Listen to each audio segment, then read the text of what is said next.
오늘 본문 말씀입니다. 빌립보서 4장 1절부터 7절까지의 말씀입니다. 그러므로 나의 사랑하고 사모하는 형제들, 나의 기쁨이요 면류가 아닌 사랑하는 자들아, 이와 같이 주 안에 서라. 내가 유오디아를 권하고 순두개를 권하노니 주 안에서 같은 마음을 품으라.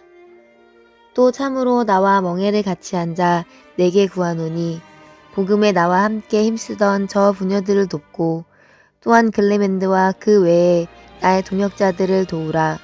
그 이름들이 생명책에 있느니라. 주 안에서 항상 기뻐하라.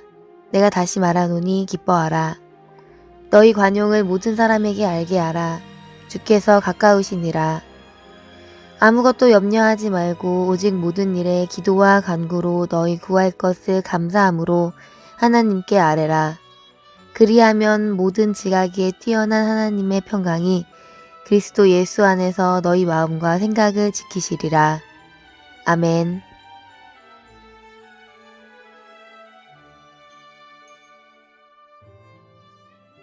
사도 바울이 기록한 서신 중의 하나인 빌립보서는 로마 감옥에서 기록하여 옥중 서신이라고 합니다.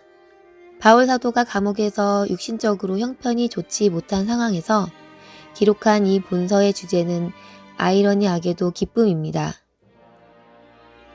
우리는 육신적으로 내가 원하는 것을 이루고 상황이나 형편이 좋아질 때 굉장히 기뻐하며 하나님께도 감사를 표현하는 것이 당연하고 쉬운 일입니다.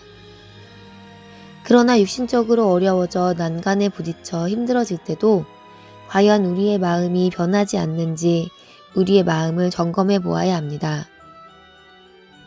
우리가 걷는 고난의 길은 우리가 새로운 피조물로 지어져 가는 과정인 것입니다. 우리의 삶은 우리의 목적에 의해 이루어지는 것이 아닌 하나님의 자녀로 단련받는 기간입니다. 긴 단련의 시간은 우리를 정금같이 온전한 자녀로 세우실 것입니다. 오늘 본문 말씀 4절에서 바울 사도는 반복적으로 기뻐하라고 말씀하고 계십니다. 그러나 이 기뻐함이 그저 육신적인 기쁨을 말씀하는 것은 아닙니다. 육신적인 기쁨과 주 안에서 기쁨은 다릅니다. 우리는 주 안에서 주님으로 인하여 기뻐해야 합니다. 주 안에서 주로 인해 기뻐할 수 있는 길은 육신적인 기쁨이 유지되었을 때만 기뻐하는 아집을 내려놓아야만 하는 것입니다. 육신적인 기쁨을 포기하지 못하는 사람은 영적인 기쁨의 맛을 볼 수가 없습니다. 주 안에서 주님으로 인한 영적인 기쁨의 맛을 본 자가 어려운 가운데에서도 기뻐할 수 있으며 믿음 있는 하나님의 사람으로 장성해 갈 수가 있는 것입니다. 그래서 우리는 무엇이 나를 기쁘게 하는지, 나는 무엇을 가장 기뻐하는지 늘 점검해 보아야 합니다. 우리에게 좋은 일이 생기고 소원하던 일이 이루어질 때만 기뻐하는 것이 아니라 눈물이 나고 앞이 캄캄할 때도 주 안에서 기뻐할 수 있어야 합니다. 만유의 근원이시고 시작이시고 마침이신 하나님의 자녀인 나에게 지금 속상하고 슬픈 일이 일어나더라도 하나님께서 우리에게 믿음을 더하시고 정결케 하시는 과정임을 안다면 슬퍼하거나 낙심하지 않고 기쁨을 잃어버리지 않을 수 있을 것이기 때문입니다. 바울 사도가 재차 강조해서 기뻐하라고 하신 것은 이 세상에서 그리스도인이 기뻐할 수 없는 상황이 많다는 것입니다. 낙심할 일이 많고 불평이나 불만이 터져나오는 일도 많으며 좌절하고 원망스러운 일도 많은 것이 육신의 삶입니다. 이러한 삶 속에서 우리는 주변에서 우리를 기뻐하지 못하게 하는 대로 기쁨을 포기하는 것이 아니라 하나님을 더욱 가까이 함으로 계속 기쁨을 누릴 수 있음을 6절에서 말씀하고 계십니다. 6절에서는 아무것도 염려하지 말고 모든 일에 감사함으로 기도하라고 말씀하십니다. 마태복음 18장 3절에서 예수님은 우리가 어린아이와 같이 되어지지 않는다면 천국에 들어갈 수 없다고 말씀하고 계십니다. 우리가 어린아이가 되는 것은 하나님을 정말로 아버지라 생각해야 가능한 일입니다. 어린아이가 살면서 일어나는 모든 일을 천진난만하게 아버지에게 소상히 이야기하는 것처럼 우리 역시 하나님께 삶의 상황을 소상히 아뢰고 지혜로 인도하심을 받아야 합니다. 우리는 주권이 없고 모든 주권이 창조주 하나님께 있음을 우리가 확신한다면 늘 기도해야 할 것들로 넘쳐날 것입니다. 기도할 것이 별로 없습니까? 그렇다면 우리의 마음이 하나님 앞에 어린 자녀의 마음인지 점검해 보아야 합니다.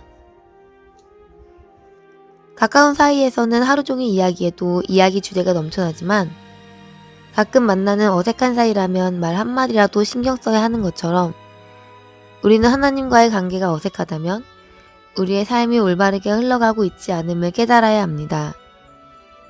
이어 7절에서는 우리가 올바른 기도를 한다면 하나님이 생각과 마음을 지키신다고 기도의 유익에 대해서 가르쳐주고 계십니다. 생각과 마음은 우리의 행동을 결정하는 것입니다. 행동은 내 마음이 어떠한지, 내 생각이 어떠한지에 따라서 달라지는 것입니다. 행동을 결정하는 생각과 마음을 하나님이 지키신다는 것은 결국 우리의 행동을 하나님께서 지키신다는 것입니다. 또한 우리의 행동을 하나님께서 책임져 주신다는 것입니다. 지각이라는 것은 생각의 범위를 말하는 것입니다.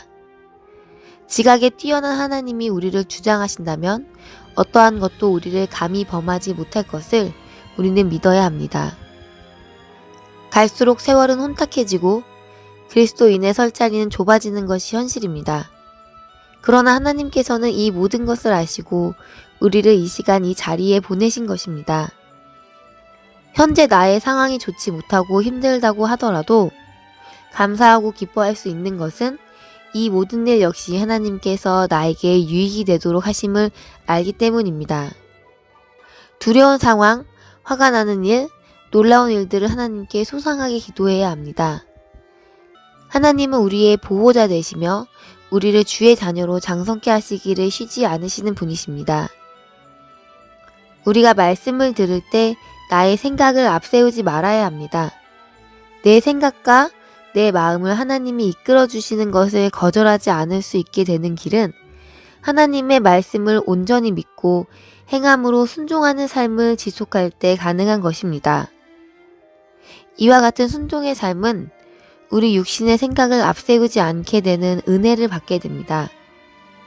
또한 하나님께서 온전하게 책임져 주시는 온전한 하나님의 자녀로 성장하여 구원에 이르도록 하시며 항상 기뻐하게 하시는 하나님의 능력의 통로가 되도록 하나님께서 이루어 가실 것입니다.